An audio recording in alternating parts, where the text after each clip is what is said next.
Hi, I'm Kristen from A Mindful Mom, and today I'm going to teach you how to make Instant Pot chicken stock using things you'd normally throw away. If you're new here, welcome to my kitchen. I love sharing easy family-friendly recipes, and I love my Instant Pot. And you're going to love this frugal recipe I'm preparing today. I'm going to teach you how to take chicken bones and vegetable scraps and turn them into the most delicious homemade broth effortlessly thanks to the Instant Pot. This broth is delicious in any recipe that calls for stock, and you can control the ingredients. If you need it low salt, it's easy to do when you make broth at home. Plus, we're going to make it for essentially free because we're using things we'd normally throw away plus water. It's so simple, it's so affordable, and it is a great hack for making the most of the ingredients you have on hand. The first thing you need to know about making stock is you want to save your vegetable scraps. Anytime you're peeling carrots or dicing an onion or chopping celery, make sure you wash your vegetables really well, and then peel your carrots and place those carrot peels into a freezer-safe bag. Store in the freezer and add to that freezer bag when you're chopping onions or dicing celery.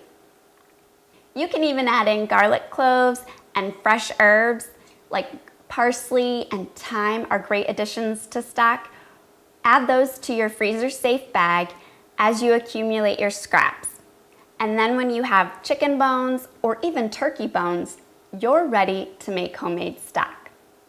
Another thing that I highly recommend when making stock is the stainless steel strainer insert that fits inside your Instant Pot.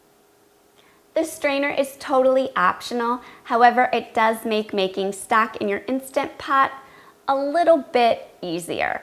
If you don't have an insert, you can certainly just strain your stock after it's cooled slightly using a large strainer over a large bowl. To my strainer, I'm adding in the bones from my Instant Pot rotisserie chicken, 2 sprigs of fresh thyme. I love thyme in my stock, and so whenever I have it on hand, I add it to my stock. If I don't have it on hand or if I haven't added it to my freezer bag, no worries, the stock is still great.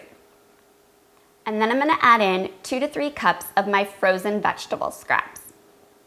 I'm also going to add in 3 bay leaves.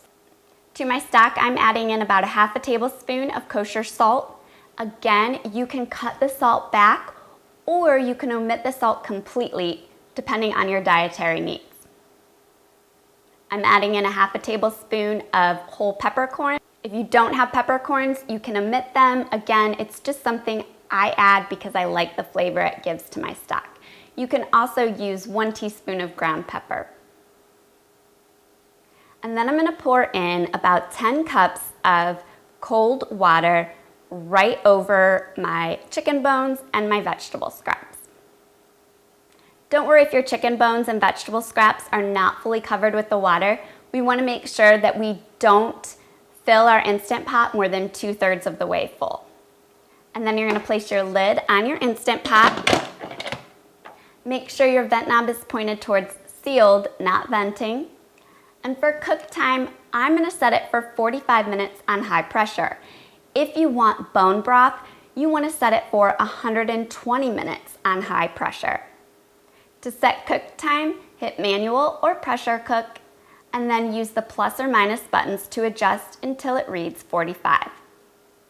Now, it'll take quite a bit of time for your Instant Pot to come to pressure because our vegetable scraps are frozen and our water is cold and there is a large volume of water. Give it some time.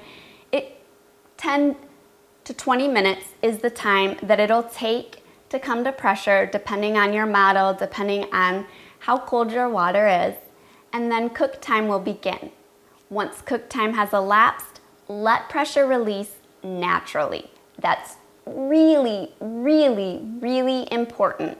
There's too much water inside our Instant Pot that if we tried to release pressure too soon, we'd have a mess in our kitchen. Hot, bubbly liquid would be splattering everywhere.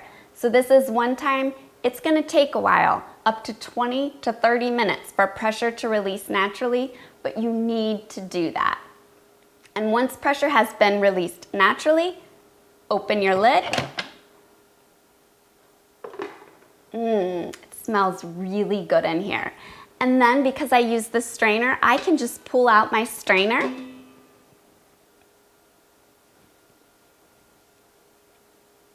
Discard your chicken bones and scraps, and then you're left with beautiful homemade stock that's perfect in any recipe that calls for stock.